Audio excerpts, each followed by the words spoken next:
Hai mas-mas dan mbak-mbak bro, selamat bergabung di video pembelajaran Sosio Smart, media pembelajaran sosiologi yang asik, keren, dan menyenangkan. Saya Nur Hidayah Suprihatini, biasa dipanggil Bunda Yayah, siap mendampingi kalian di pembelajaran tahun ini. Kemudian cakupan materi kompetensi dasar yang akan kita pelajari di tahun pelajaran 2020-2021 ada 5 KD. Untuk KD yang pertama, 2, dan ketiga itu akan kita pelajari di semester dasar. Di antaranya 1. Pengelompokan sosial dalam masyarakat. Yang kedua, KD2 adalah permasalahan sosial dalam masyarakat. KD yang ketiga adalah perbedaan, kesetaraan, dan harmoni sosial. 3 KD ini akan kita pelajari di semester dasar. Kemudian KD keempat, konflik dan kekerasan sosial. Serta KD yang kelima, integrasi dan reintegrasi sosial. KD 4 dan 5 ini nanti akan kita bahas dan kupas habis di semester genap.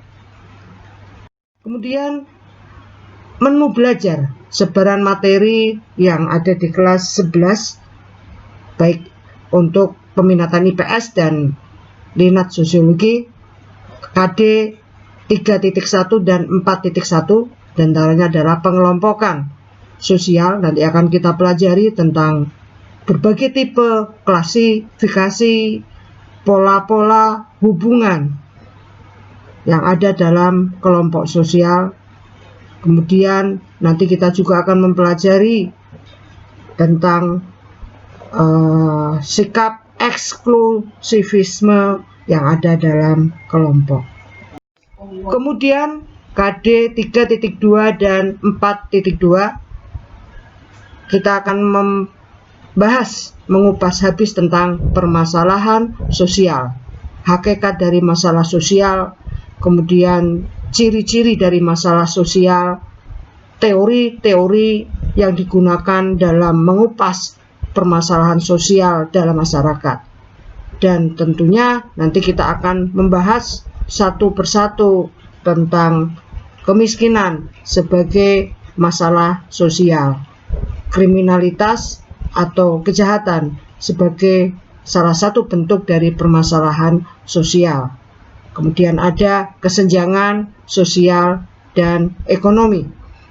Dan yang kelima, kita akan belajar tentang ketidakadilan sosial. Bahkan di KD ini kita juga nanti akan mengupas habis tentang upaya pemecahan permasalahan sosial yang ada dalam masyarakat. Nah, permasalahan sosial ini nanti ada kaitannya dengan pengelompokan sosial yang ada di masyarakat.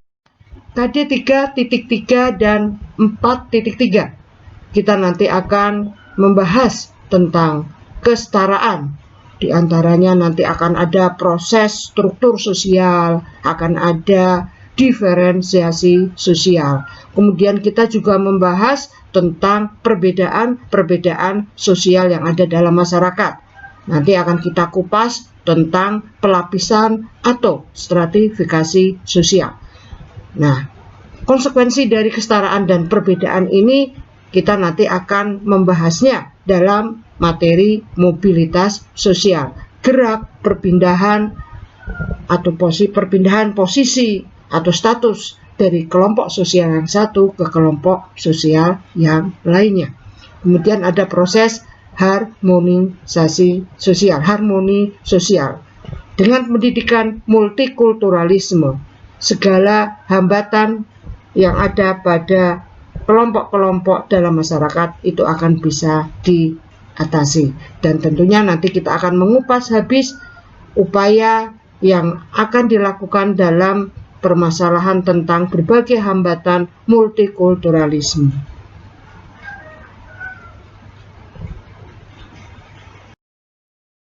Berikutnya, KD 3.4 dan 4.4. Kita akan bicara tentang konflik sosial, mulai dari pengertian, ciri-ciri, kemudian kita juga akan melihat apa sih perbedaan antara konflik sosial dengan kekerasan sosial, bentuk-bentuk konflik sosial, dampak konflik sosial, dan upaya memecahkan konflik dan kekerasan sosial.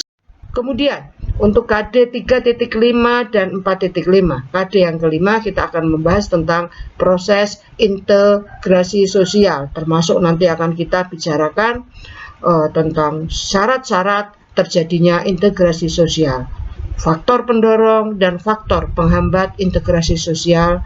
Kemudian kita akan bicara tentang proses integrasi sosial mulai dari tahap kerjasama, akomodasi, asimilasi, dan berikutnya adalah reintegrasi. Nah, itu tentang menu belajar. Selanjutnya kontrak belajar yang harus kita sepakati di pembelajaran sosiologi kelas 11. Seperti biasanya kami tekankan bahwa KKM mapel kita adalah 75, KKM sekolah 70, minimal kehadiran di dalam pembelajaran sosiologi adalah 90%. Nilai yang akan kalian capai ada 3 aspek nilai: pengetahuan, sikap, dan keterampilan. Kemudian kontrak belajar yang lainnya. Nah, di dalam pembelajaran jarak jauh ini, sosiologi sudah mempersiapkan platform atau fitur-fitur pembelajaran yang bisa kita gunakan di dalam mempelajari materi-materi sosiologi. Di antaranya WA Group, KBM online SMA 1 Kedung Muni. Seperti biasanya nanti ada fitur dari website sekolah yang mengakomodir proses pembelajaran online. Kemudian ada Google Classroom, Google Form, dan video pembelajaran sosiologi yang sudah kita siapkan, video serial pembelajaran sosiologi, dan ada sumber-sumber lain yang bisa kalian gunakan: rumah belajar, Jateng Pintar, Kuiper School, Kuisis, dan media-media yang lain. Demikian Mas dan Mbak Bro, video tentang persiapan menghadapi pembelajaran jarak jauh di era new normal. Selamat belajar dan tetap semangat.